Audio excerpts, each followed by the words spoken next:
आज हम माइक्रोबायोलॉजी जो कि मतलब बी फार्मेसी थर्ड सेमेस्टर में पढ़ाया जा रहा है एक सब्जेक्ट है, तो उसे का आज हम इंट्रोडक्शन, उसके बाद उसका हिस्ट्री देखेंगे। तो लेट्स स्टार्ट गाइज। पहले हम देखते हैं कि मतलब माइक्रोबायोलॉजी कैसे बना है, कौन कौन वर्ड मिलके माइक्रोबायोलॉजी बना हुआ है। तो देखिए, micro plus bio plus logy, मतलब ये तीन वर्ड मिलके बना है माइक्रोबायोलॉजी। तो देखो, माइक्रो मतलब होता है स्मॉल, बायो मतलब लिविंग, लॉजी मतलब साइंस और स्टडी बोल सकते हैं। तो हम इसे कंबाइंड फॉर्म में ये बोल सकते हैं, it is the branch of science in which we study about the small living organism which we can see with naked eye because less than 1 micro. मतलब इसका क्या है, एक ब्रांच है, साइंस का ब्रांच है जिसमें हम स्टडी करते हैं वेरी स्मॉल ऑर्गेनिज्म, जिसको मतलब हम आँख से अपने वैसे नेक्ड आई से नहीं देख सकते हैं। उसे देखने के लिए हमें माइक्रोस्कोप का मदद लेना पड़ता है, क्योंकि इसका जो मतलब साइज होता है 1 माइक्रोन से कम होता है, तो हम वो अपने नेक्ड आई से नहीं देख सकते हैं। जैसे फॉर एग्जांपल ले सकते हैं वायरस, बैक्टीरिया, फंगी, अलगी, ईटीसी। ये सब देखने के लिए मतलब हमें माइक्रोस्कोप का ज़रूरी पड़ता है। तो मतलब इसका जो डिफिनेशन इंट्रोडक्शन है, मतलब माइक्रोबायोलॉजी तीन वर्ड मिलके बना हुआ है। उसके बाद फिर इसका मतलब क्या है, उसके बाद ये ब्रांच ऑफ साइंस है जिसमें हम स्मॉल लिविंग ऑर्गेनिज्म के बारे में स्टडी करते हैं। आप नोट के लिए मतलब इसका स्क्रीनशॉट ले सकते हो। तो गाइज हम मतलब इंट्रोडक्शन माइक्रोबायोलॉजी का देख चुके हैं, तो अब देखते हैं हिस्ट्री ऑफ माइक्रोबायोलॉजी। मतलब माइक्रोबायोलॉजी कब कहाँ से स्टार्ट हुआ था, कौन सबसे पहले किए थे, तो हम वो देखेंगे। तो देखिए, the existence of the microbial world was unknown until the invention of microscope because micro organism are too small and can't be seened clearly by naked eye. मतलब है जो ये माइक्रोबियल का वर्ड पता पहले नहीं था कि मतलब माइक्रोबियल क्या होते हैं, कैसे होते हैं, उनका स्ट्रक्चर क्या होता है, हमें पहले नहीं पता था, क्योंकि हम ये अपने नेक्ड आई से नहीं देख सकते हैं, तो उसका माइक्रोस्कोप जरूर है। तो जब तक नहीं पता था तब तक माइक्रोस्कोप का इन्वेंशन नहीं हुआ था। तो माइक्रोस्कोप का जब इन्वेंशन हुआ तो उसके मदद से मतलब हम अब डिफरेंट टाइप्स बैक्टीरिया, वायरस का स्टडी कर सकते हैं। तो सबसे पहले हम देखते हैं, the principle of microscope was discovered by Zacharias Johnson in 1609। 1609 में जो है जेचारिस जॉनसन ने क्या किए थे, माइक्रोस्कोप का प्रिंसिपल अथवा मतलब सबसे पहले माइक्रोस्कोप बनाने वाले, डिस्कवर करने वाले जेचारिस जॉनसन हैं, जो कि 1609 में किए थे। बट ये मतलब इन्वेंट कर दिए थे, डिस्कवर कर दिए थे, बट इनका इन्वेंशन जो है यूज किए थे अथेनेसियस किर्चर। ये अथेनेसियस किर्चर 1602 से लेके 1680 तक। उसके बाद ये एक मतलब he is a professor and he is the first person who to apply Zacharias Johnson microscope. मतलब हम क्या, ये पहले जो जेचारिस जॉनसन इन्वेंशन कर चुके थे, बट ये मतलब यूज अप्लाई नहीं किए थे, वो उनका इन्वेंशन अप्लाई किया गया है अथेनेसियस किर्चर, जो कि एक प्रोफेसर थे। वो सबसे पहले क्या देखें, he examine the blood of patients suffering from plague and through a microscope saw countless mass of small worms invisible to the naked eye. मतलब ये जो मतलब प्रोफेसर थे, तो ये जब पढ़ाने मतलब गए हैं मतलब बच्चों के, तो उसके बाद क्या किए, इनका जॉनसन जेचारिस जॉनसन का जो माइक्रोस्कोप था उसे यूज किए किसमें, ब्लड में। सबसे पहले ऐसा पेशेंट के ब्लड में मतलब यूज किए जिसका जो मतलब सफरिंग फ्रॉम द प्लेक्यू से जो सफरिंग था, तो उसमें उन्होंने देखा काउंटलेस, मतलब बहुत ज़्यादा स्मॉल, छोटा छोटा वर्म देखे, जो कि हम मतलब अपने नेक्ड आई से नहीं देख सकते हैं, we can only see by the microscope. तो एथेनेसियस किर्चर का इतना माइक्रोबायोलॉजी का हिस्ट्री में योगदान था। उसके बाद फिर देखते हैं आगे रॉबर्ट कोहुक।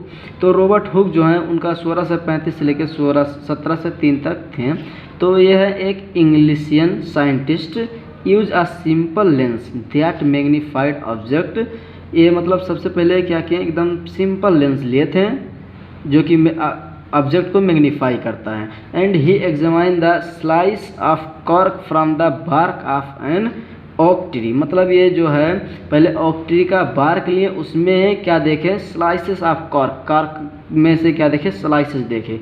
तो वो जब देखे थे तो क्या है उसमें देखें, वाज मेड ऑफ, जो मतलब बना हुआ था tiny boxes that he refer to as cell, मतलब वो उसे क्या दिए, सेल। तो हम क्या ये भी पढ़ते हैं कि सेल, सबसे पहले सेल नामकरण करने वाले रॉबर्ट हुक थे।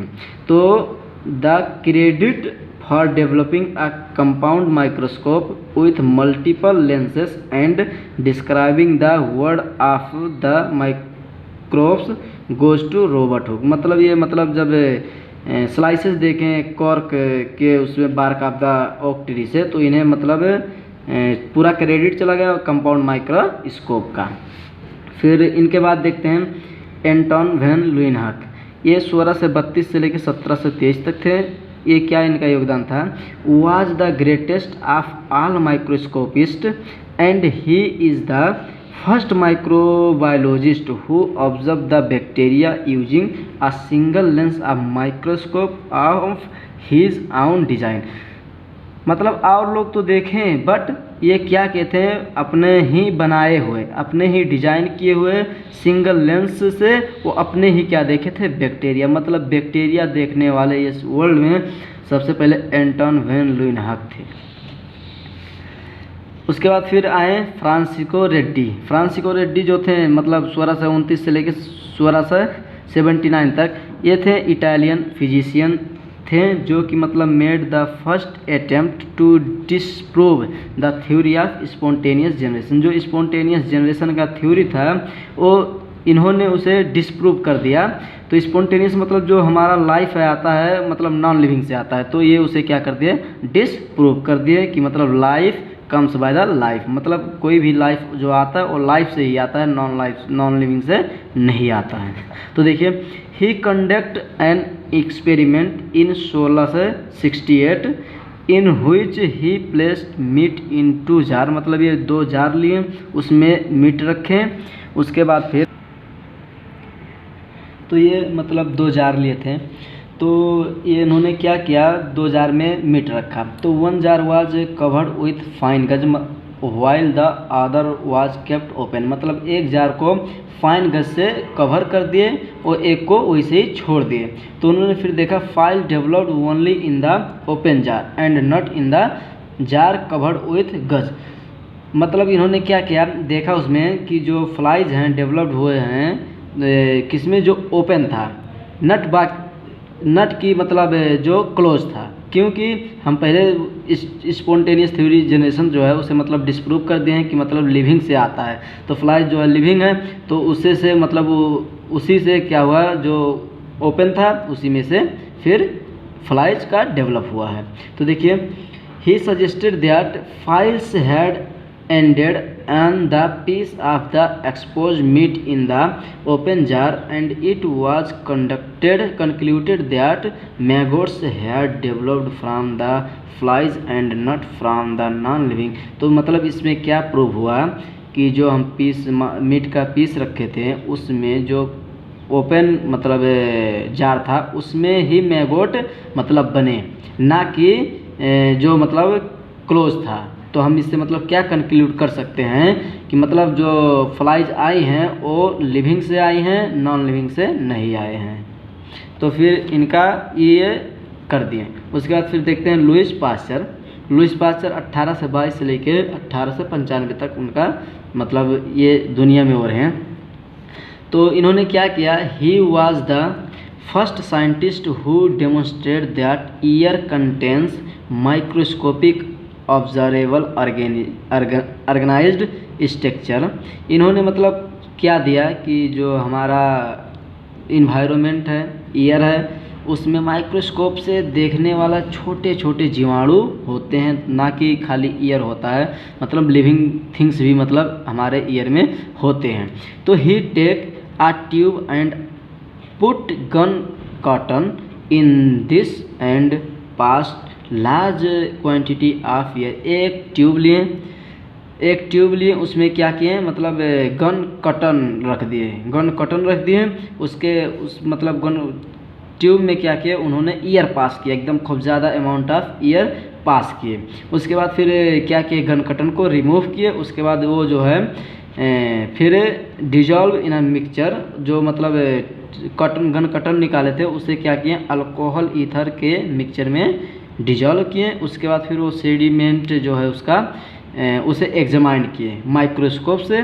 तो उन्होंने क्या देखा, he found that his this sediments contained not only organic matter, मतलब उसमें खाली ऑर्गेनिक मैटर नहीं but also a large number of small microscopic organism, मतलब माइक्रोस्कोपिक ऑर्गेनिज्म अथवा माइक्रो ऑर्गेनिज्म भी वो उसमें पाए। तो उन्होंने क्या ये प्रूव किया कि मतलब हमारा जो ईयर है उसमें माइक्रोस्कोपिकली ऑब्जर्वेबल ऑर्गेनिज्म होते हैं।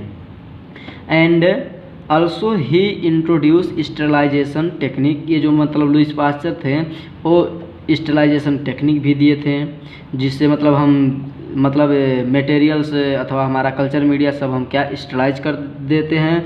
एंड पस्चुराइजेशन ऑफ मिल्क, ये पस्चुराइजेशन मिल्क का पस्चुराइजेशन भी किए थे कितने 62.8 डिग्री सेल्सियस पे 30 मिनट तक। उसमें फिर देखे उन्होंने तो he observe that all bacteria was killed, मतलब उसमें सब बैक्टीरिया किल हो गए थे। तो मतलब इनका जो हम बोल सकते हैं लुईस पास्चर का मतलब ज़्यादा इसमें योगदान है। स्टरलाइजेशन टेक्निक भी दिए, पॉस्चुराइजेशन ऑफ मिल्क भी करें, तो उसमें देखें क्या कि ऑल बैक्टीरिया वाज किल्ड। तो फिर उसके बाद आए लॉर्ड जोसेफ लिस्टर, ये मतलब he is known as a father of antiseptic surgery, इन्हें antiseptic surgery father of antiseptic surgery भी बोला जाता है, क्योंकि he introduced Surgeons under his responsibility to wear clean gloves and wash their hands before and after operation while 5% carbolic acid solution। मतलब ये क्या किए हैं कि जब सर्जरी करने वक्त, उससे पहले और सर्जरी करने के बाद 5% कार्बोलिक एसिड से हाथ को क्या करें सैनिटाइज करें कि मतलब और कोई बैक्टीरिया वायरस हो तो किल हो जाए, मर जाए, जिससे पेशेंट को मतलब ज़्यादा प्रॉब्लम ना हो। तो इन्हें हम बोलते हैं antiseptic surgery, father of antiseptic surgery. तो फिर इनके बाद आए अलेक्जेंडर फ्लेमिंग। अलेक्जेंडर फ्लेमिंग मतलब 1881 से 1955 तक। तो he discovered a substance produce by Penicillium notatum, that substance he called penicillin. ये मतलब एकदम फर्स्ट एंटीबायोटिक हम बोले, फादर ऑफ एंटीबायोटिक भी बोल सकते हैं अलेक्जेंडर फ्लेमिंग, जो कि पेनिसिलिन फर्स्ट हम बोल सकते हैं। फर्स्ट एंटीबायोटिक क्या है पेनिसिलिन है, जो कि 1928 में उन्होंने कहाँ से निकाला था पेनिसिलियम नोटेटम से।